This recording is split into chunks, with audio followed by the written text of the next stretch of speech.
Hello everyone, কি খবৰ আশা কৰো সকলো ভালে আছে আৰু মোৰো ভালে সকলোকে পুনৰবাৰ মোৰ চেনেলৰ নতুন এটি ভিডিঅলৈ স্বাগতম জনাইছো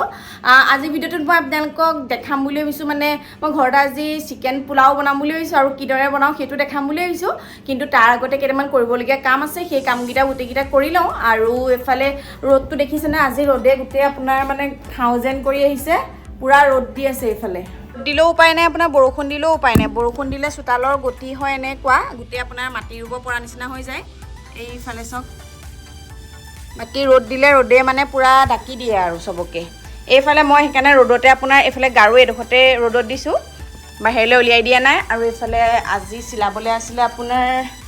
এটো পিস এটা আনি থোৱা আছিল আইতাৰ বাবে মানে গাৰু কভাৰ এটা চিলাৰ বাবে এটো আনি থোৱা আছিল আপোনাৰ পোলাও বনোৱা আগতে মই এটো চিলাই লওঁ আইতাৰ বাবে আৰু কেনেকৈ চিলা আপোনাক অকমানকে দেখাই দিম গতিকে আপোনালোকে চাই যাওকচোন ভিডিওটো শেষলৈকে আইতাৰ গাৰুটো যেটো বহুত বেছি সৰু আছিল আৰু সেইবাবে গাৰু কভাৰ আপোনাৰ হেতু সাইজৰ দোকানত কিনিবলৈ পোৱা নগল সেই কাৰণে মই ভাবিলো যে ঘৰতে কাপোৰ 1 মিটাৰ আনি পিনি গাৰু কভাৰটো চিলাই দিও আৰু সেই গাৰুটো চিলাবলৈ মই মাত্ৰ আধা মিটাৰ হে কাপোৰ লৈছো আধা মিটাৰ কাপোৰ দি পিনি এইদৰে গাৰু কভাৰটো চিলালো আৰু মানে আপোনালোকক বহুত বেছি ভালকে নেদেখালো কিয়নো বহুতে জানি আপোনাৰ গাৰু কভাৰ কিদৰে চিলোৱা হয় বহুত বেছি ইজি হয় আৰু সিম্পল হয় সেই কাৰণে মই নেদেখালো এতিয়া গাৰু কভাৰটো মোৰ চিলাই হৈ গল ইয়াৰ ভিতৰত এইটো আছিল গাৰুটো আৰু গাৰুটো যে দেখিছে এইটো আইতাই নিজে চিলাই লোৱা গাৰু হয় গতিকে মই ধুনীয়াকৈ গাৰু কভাৰটো লগাই কৰি আইতাকিটা মই গাৰুটো দি থৈ আহোঁগে এই দেখিছেনে পুৰা ফিটিং হৈ গৈছে টিপ টপ আৰু এফালে আইতা বিছনাতে শুই আছে মই গাৰু কভাৰটো দিলো আৰু গাৰু কভাৰটো তেওঁ চাই পিনি কৈছে এইটো বোলে তেওঁ লগত লৈ যাব মইলে লগত নিব নালাগে থৈ দে আৰু এতিয়া গাৰুটো চিলাই কৰি হল যাওঁ এতিয়া পাকঘৰলৈ আপোনাৰ পোলাও বনাওঁগে আৰু এইফালে চকচোন এইফালে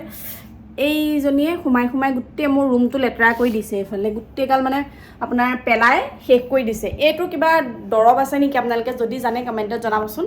আজি ৰাতিপুৱাই ভাবিলো যে মই পোলাও বনা আৰু পোলাও বনাবৰ বাবে ইয়া দেখিছেনে মই কাজু আৰু খিচমিচ লগতে আপোনাৰ তেজপাত আৰু ডালচেনি ইলাচি লং গুটেকিটা বস্তু লৈ লৈছো আৰু এইফালে মাংস বনাবলৈ পিয়াজ নহৰু আদা থেতাইল থৈছো আৰু শুকান জলকীয়া দি থৈছো আৰু এয়া হৈছে আমাৰ বইলা মাংসখিনি ধুনীয়াকৈ ধুই পিনি এই চৰিয়াটোতে টুকি থোৱা আছে আৰু ইফালে গেছত আপোনাৰ কুকাৰটো উঠাই দিয়া হ'ল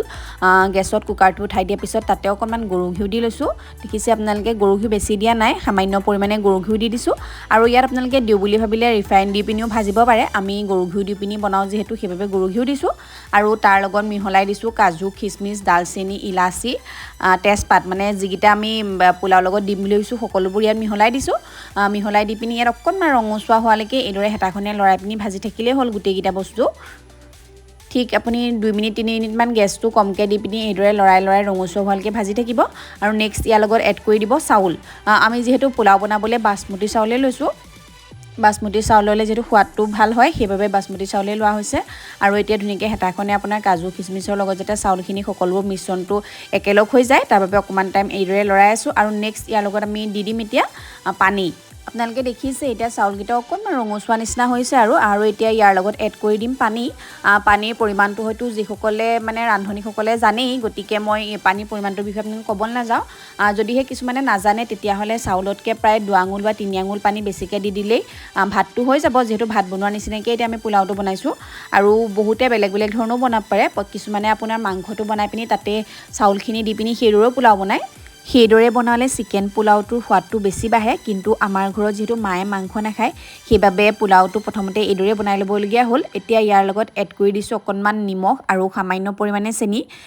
চেনিটো আপোনালোকৰ অপচনেল আপোনালোকে দিও বুলি ভাবিলে দিব পাৰে আৰু যদি দিব নিবিচাৰে তেতিয়া নিদিলেও হয় যেহেতু চেনিটো দিলে অকনমান সোৱাদটো বেছি ভাল হয় সেইবাবে মই চেনিটো এড কৰি দিছো আৰু এতিয়া ধুনীয়াকৈ প্ৰেছাৰ কুকাৰ মানে কুকাৰৰ আপোনাৰ ঢাকনাখন লগাই পিনি অলপ টাইম হুইচেল মাৰিবৰ বাবে এইদৰে ৰাখি দিম আৰু নেক্সট এইফালে এতিয়া ৰেডি কৰিছো পিয়াজ নহৰুখিনি যিখিনি মিশ্ৰণখিনি আছিলে সেই সকলোখিনি মিশ্ৰণ এতিয়া গেছত আপোনাৰ কেৰাহী এটা উঠাই পিনি ইয়াতে এইদৰে ৰঙচুৱা হোৱালৈকে ভাজি থাকিম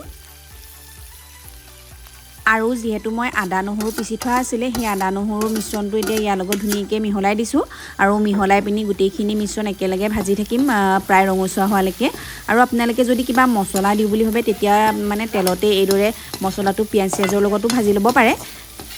এতিয়া মই ইয়াতে যেহেতু সকলো মছলা আপোনাৰ ইয়াতে দি দিম বুলি ভাবিছো গতিকে গোটেই মছলাবোৰ ইয়াতে এড কৰি পিনি ঠিক একে ধৰণে ভাজি ল'ম ইয়াৰ লগত মই মিহলাইছো ৰেড চিলি পাউডাৰ আৰু জিৰা পাউডাৰ লগতে অকণমান পাঁচফোৰণ আৰু যেটো মেগি মছলা থাকে সেই মেগি মছলাটো এপিকে দি দিছো সোৱাদটো বাঢ়িবৰ বাবে পিঁয়াজ নহৰু মছলাখিনি প্ৰায় ভজা হৈছে আৰু এইফালে ৰঙচুৱা কালাৰটো যিহেতু আহিছে এতিয়া ইয়াৰ লগত ধুনীয়াকৈ দি দিম যিখিনি মাংস আছিলে ধুই থোৱা মাংসখিনি ইয়াতে ধুনীয়াকৈ দি পিনি মাংসখিনিও ঠিক একেধৰণে ভাজি থাকিব লাগিব অলপ টাইমৰ কাৰণে যিহেতু আপোনাৰ মানে হেতাখনে যদি ভালদৰে লৰাই দিয়া নাযায় তেতিয়া মাংসবোৰত মছলাটো ভালদৰে মিক্স হৈ লাগি নধৰে সেইবাবে এইদৰে হেতাখনে অলপ টাইম মাংসটো ধুনীয়াকৈ লৰাই দিছোঁ যেতিয়া আপোনাৰ মাংসটো ধুনীয়াকৈ মছলাটোৰ লগত মানে লাগি মিক্স হৈ যাব তেতিয়া অকণমান ঢাকনাখন দি পিনি পানী অলপ দি পিনি তেনেকৈ ৰাখি দিলেই হ'ল এইফালে দেখিছে আপোনালোকে এতিয়া মই ধুনীয়াকৈ লৰাই আছোঁ হেতাখনে দি আৰু প্ৰায় মাংস আৰু মছলাবোৰ একেলগ হৈছে আৰু মিক্স হৈছেগৈ প্ৰায় মাংসবোৰত মছলাবোৰ লাগিছে গতিকে এতিয়া অকণমান ইয়াত পানী অকণমান দি পিনি ঢাকনাখনেৰে অলপ টাইমৰ কাৰণে ধুনীয়াকৈ ঢাকি দিম আৰু মাংসটো হোৱালৈকে কুকাৰত যেহেতু চিটি বাজিলে গতিকে পোলাওটো মানে কুকাৰৰ পৰা উলিয়াই লওঁ বুলি ভাবিছোঁ আৰু কেনেকুৱা হৈছে আপোনালোকক দেখাম এতিয়া এইফালে চিটিটো অকণমান কুকাৰটো এইদৰে দাঙি পেলাই অলপ টাইম ৰাখি দিছোঁ যিহেতু আপোনাৰ ঢাকনাখন টান হৈ থাকে খুলিবলৈ অকণমান দিগদাৰ হয় সেইবাবে এইদৰে টকৰিয়াই পিনি খুলিলোঁ ইয়াত দেখিছেনে ৱাও বহুত বেছি টেষ্টি হ'ব যেন লাগিছে মানে দেখাত এইদৰে এতিয়া ধুনীয়াকৈ হেতাখনেৰে গোটেই পোলাওখিনি লৰাই দিছোঁ দেখিছে আপোনালোকে কালাৰটো দেখি হয়তো গম পাইছে সোৱাদটো কিমান বেছি ভাল হ'ব পোলাওখিনি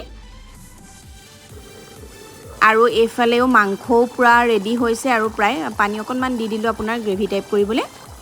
মাংসটো অকণমান জুলীয়া হৈ থাকোঁতেই মই গেছটো অফ কৰি দিলোঁ যিহেতু আপোনাৰ পোলাওৰ লগত খাবলৈ এক্সট্ৰাকৈ একো বনোৱা হোৱা নাছিলে সেইবাবে অকণমান জোলকৈ ৰাখিলোঁ ইয়াত দেখিছে আপোনালোকে আৰু এইফালে মই থালি এখনতে মোৰ বাবে উলিয়াই আনিলোঁ মাংস আৰু পোলাও ঘৰৰ বাকী সদস্যসকলে যিহেতু টেষ্ট কৰিলে তেওঁলোকে টেষ্টটো ভাল হৈছে বুলিয়ে কৈছে এতিয়া ময়ো টেষ্টটো কৰি লওঁ আৰু আজিৰ ভিডিঅ'টো বহুত বেছি দীঘলীয়াও নকৰোঁ যিহেতু মই এইটো ৰেচিপি প্ৰথমবাৰৰ বাবে আজি ঘৰতে বনাইছিলোঁ সেইবাবে আপোনালোকৰ লগতো শ্বেয়াৰ কৰিলোঁ আপোনালোকে ভিডিঅ'টো চাই কেনেকুৱা পালে প্লিজ কমেণ্টত জনাব নাপাহৰিব আৰু আজিলৈ আহিছোঁ দেই বাই বাই